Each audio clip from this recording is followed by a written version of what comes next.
अस्सलामु अलैकुम वरहमतुल्लाहि वबरकातुहू। अल्हम्दुलिल्लाह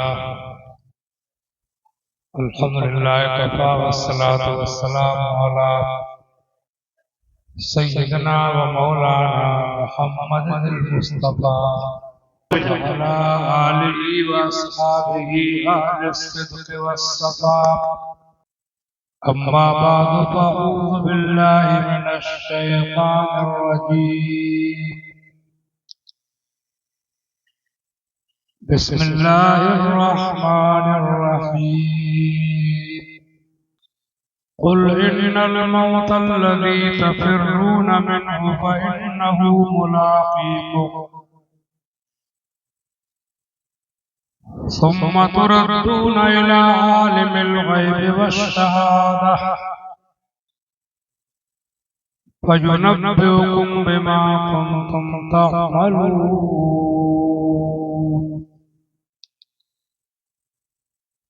आमन्तु बिल्लाहि सदक़ल्लाहु मौलानल अज़ीम व बल्लगना रसूलुहुन नबियुल करीम। बारगाह रिसालत में बुलंद आवाज़ से दुरूद शरीफ पढ़िए। कलमा शरीफ का जिक्र कीजिए। ला इलाहा इल्लल्लाह मुहम्मदुर रसूलुल्लाह सल्लल्लाहु अलैहि वसल्लम। हज़रात, जैसा कि सब जानते हैं, ये महफिल यहाँ की एक मुअज़्ज़ज़ शख्सियत हाजी साबिर साहब की अहलिया के इंतकाल के बाद उनके इसाले सवाब के लिए मुनक़्क़िद की गई है। अल्लाह ताला मरहूमा की मग़फ़िरत फरमाए।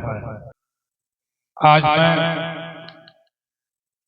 कोई बाकायदा बाज़ाब्ता तक़रीर नहीं करूँगा, तक़रीरें मैंने बहुत की हैं। आज मैं इस मस्जिद के ताल्लुक से कुछ खिलाफ़े शरअ रसूम और रिवाज जो हमारे माशरे में पाए जाते हैं, उस ताल्लुक से कुछ मसाइल आपको बताऊंगा। और आपको ये भी इजाजत होगी कि तक़रीर के बाद में कोई साहब कोई मसला पूछना चाहे तो खड़े होकर पूछ सकते हैं। इंशाअल्लाह याद होगा तो बताऊंगा।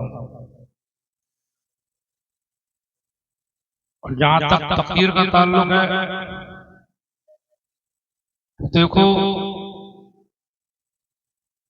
ये मौत जो है, दुनिया से किसी का जाना, ये खुद एक बहुत बड़ी तक़रीर है। मौत जो है ना, तक़रीर है। मौत अल्लाह ने इसलिए रखी है कि एक दुनिया से जाए और जो रह गए हैं उनकी आंखें खुल जाएं। मौत का मतलब ये नहीं है कि आप सिर्फ ईसाले सवाब कर लें, सलीस में कर लें। मौत का मतलब ये है कि दूसरों की मौत देखकर हमें अपनी मौत याद आए। समझे आप? अपनी मौत को याद आए। ये मेरी बात नहीं है, हुजूर ने फरमाया, हदीस सुनो, हदीस सुनो। हुजूर फरमाते, कफा बिल वाइज़ मौतन, इंसान को नसीहत करने के लिए मौत ही बहुत काफी। समझा? मौत को आदमी अगर ध्यान से सोचे, मरते हुए को ध्यान से देखे, तो उससे कोई गलत काम होगा ही नहीं, उससे नमाज छूटेगी नहीं।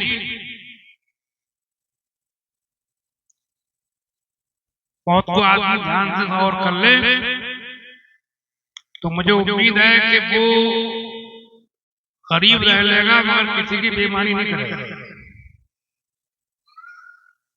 कच्चे मकान में रह लेगा मगर उल्टा सीधा पैसा नहीं आने दिया करता।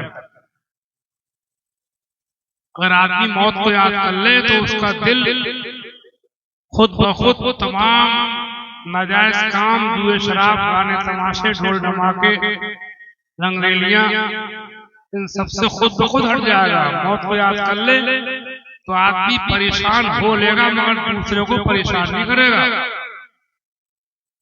दुख झेल लेगा मगर दुख नहीं देगा। मौत को याद कर ले तो ये नौजवान लड़के जो फैशन करे फिर रहे हैं, फटी फटी जीन्स की पैंटें पहन रहे हैं,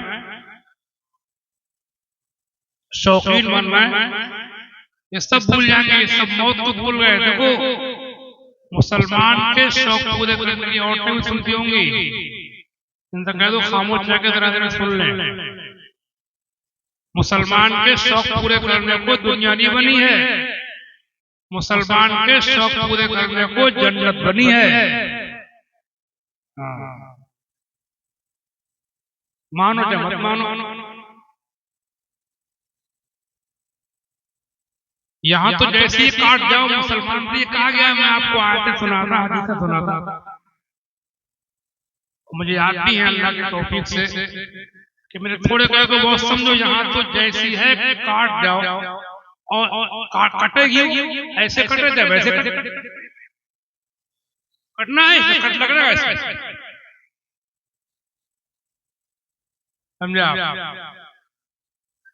तो आंगे रफ्तन कुनत जाने पाक चे बरखाक मुर्दन चे बरतख्त मुर्दन चे बररूए खाक। जब जान निकलेगी, जब मौत आएगी तो फिर चाहे मिट्टी पे मरे चाहे तख्त पे मरे, मरना मरना बराबर। ऐसा नहीं है कि बहुत बड़ी कोठरियों में डंडम के गद्दों को मरेगा तो मरने मजा आ, ऐसा कुछ नहीं, बराबर है सब, गद्दे और मिट्टी सब बराबर है मरते टाइम।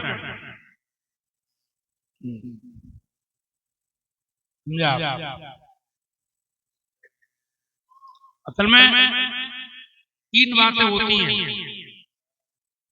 एक मौत को जानना, एक मौत को मानना, एक है मौत को याद रखना। क्या बात हुई है? पहले क्या हुई? मौत को जानना, दूसरी मानना, तीसरी बात याद रखना।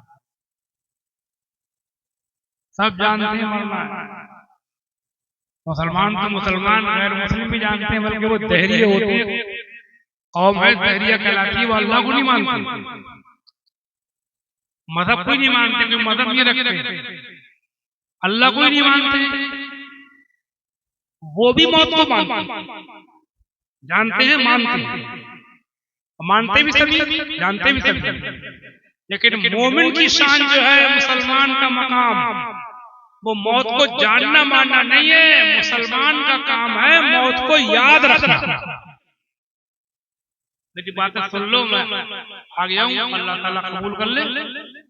हमारे पूरा भाई जो है, हमारे करम फरमा, इनके जरिए से यहाँ आना हुआ कि नजराना,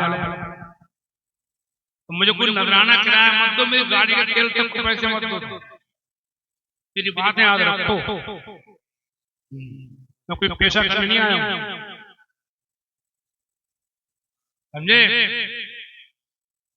मौत को याद रखो हर वक्त। मोमिन की शान यही है कि वो मौत को हर वक्त उसे ध्यान रहे, और मर्तबा इसी से मिलता है, जानते मानते सब है, जितना मौत को याद रखेगा उतना ही खुदा से करीब होता चला।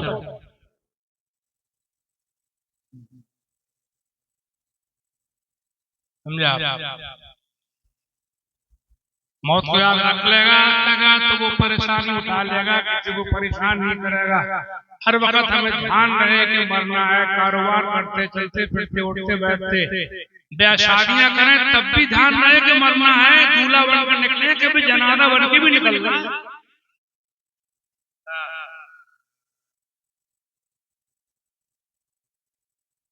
आजकल बहुत से लड़के वाले लड़की वालों को परेशान करते हैं,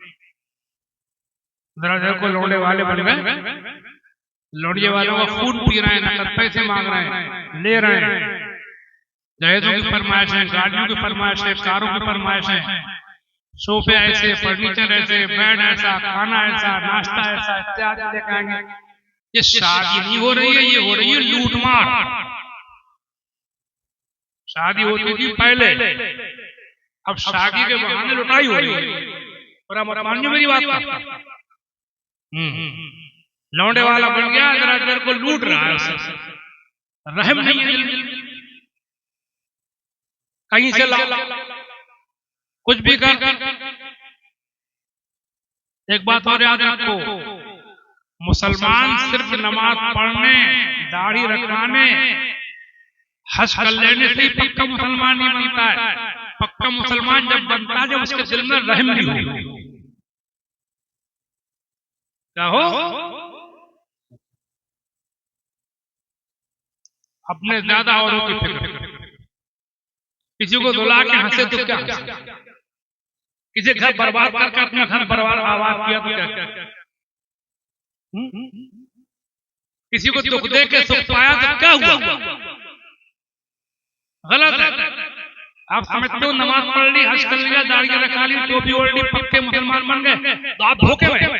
आपके दिल में रहम होना चाहिए, आपके अंदर गमखारी होना चाहिए, आप किसी को आपकी दात से किसी को दुख ना पहुंचे। इस शरीफ में है, एक बार एक सहाबी ने हुजूर से पूछा, या रसूल अल्लाह, मुझे कोई ऐसा काम बताइए जिसमें नजात हो जाए, जन्नत मिल जाए। का दूसरों को आराम पहुंचाओ, सुख पहुंचाओ, कहीं मेरे बस की बात ना हो, फरमाया किसी बूढ़ा आदमी अपने हाथ से कर दो, कहीं मेरी बस की बात ना हो, फरमाया इतना कर लो कि दूसरों को दुख पहुंचाने में बचते रहो, नजात हो जाएगी। दुलारिया लौंडिया वाले कहीं से लाओ।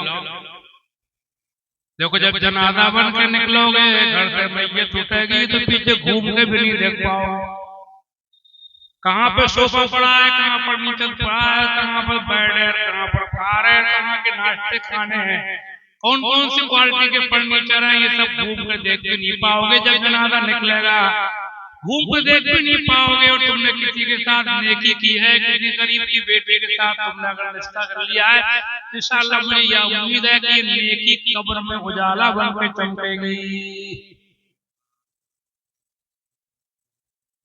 भल्लो दौलत जमा करो, मरो।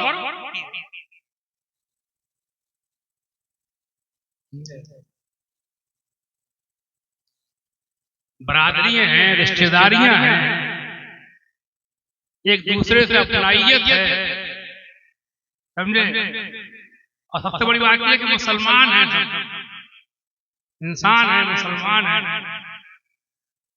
अब उनमें कोई ऐसी लड़की है कि उसके पास पैसा नहीं है और आपका बरादर है, रिश्तेदार, तो बाप मर गया या बीमार पड़ा है, काम धंधा नहीं है, समझा, आपका है रिश्तेदार, बरादर है, समझा। लड़की में कुछ कमी है मोटी, तो आप भी निभाएंगे तो कौन निभाएगा? कैसे अपने हैं? मैं तो ये देख रहा हूँ, इधर के हालात तो मुझे ज्यादा पता नहीं है, मेरी तरफ के हालात जो चल रहे हैं वो ये चल रहे हैं कि इस वक्त मुसलमानों का, हम लोगों का न कोई रिश्तेदार है, न कोई खानदान है, न कोई बरादरी है, न इस्लामी हमीयत, बस हमें दौलत चाहिए, दौलत। हम नोटों के होकर हैं, हम किसी के नहीं। गलत कर रहा हूँ, बोलो क्यों नहीं करते? तुम्हारे रिश्तेदारियां ऐसी लड़कियों तो शादियां के जिनके पास खर्चा करने को। इस बात को मत भूलो कि तुम मुसलमान हो, इस बात को मत भूलो कि तुम मोहम्मद मुस्तफा के गुलाम। तो मुझे तालीम दी गई थी कि तुम घरों को भरियो, दिल रखो। हदीस का मफहूम लिखा गया कि फराइज के बाद सबसे बड़ी नेकी मोमिन का दिल खुश करना है। हर वक्त दौलत, हर वक्त दौलत, हर वक्त ये चाहिए, वो चाहिए।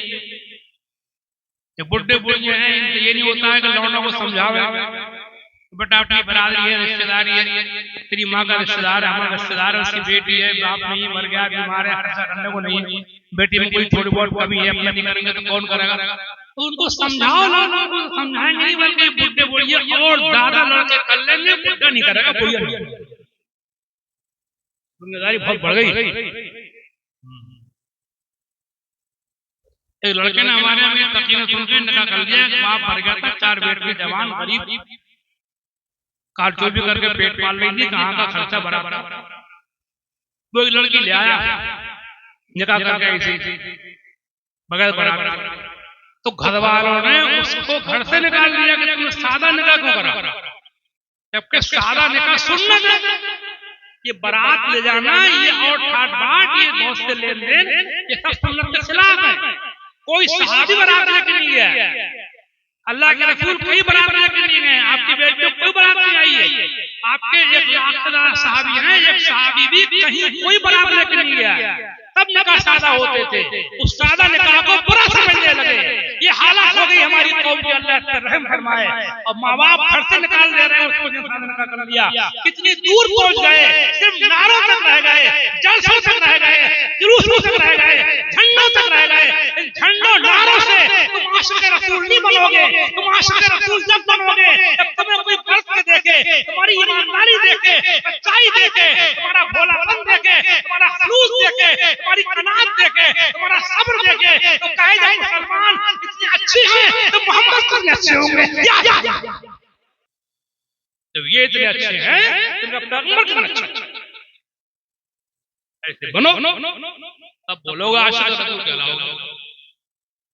ये नहीं है कि तुमने किसी ने शेर पढ़े तुम नोट दे दिए, हो गया आशिक़ रसूल, डंडा लगा लिया, जुलूस लगा लिया, नारा लगा लिया, धोखा दे, अल्लाह को धोखा देने का रंग तेरे अच्छे नहीं, लालची तू, कहीं से मिले कैसे मिले, हराम हलाल की मिल जाए,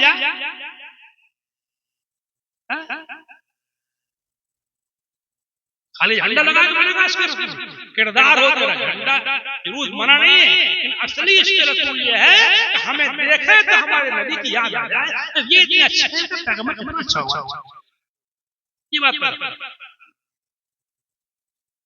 गैर मुस्लिमों में उनसे मामलात करो, उनके पास पड़ोस में रहो, ऐसा बर्ताव करो तो उन्हें देख कर कहना पड़े कि वाकई मुसलमान बहुत अच्छे होते हैं, जब मुसलमान इतने अच्छे हैं तो नबी कितने अच्छे हैं।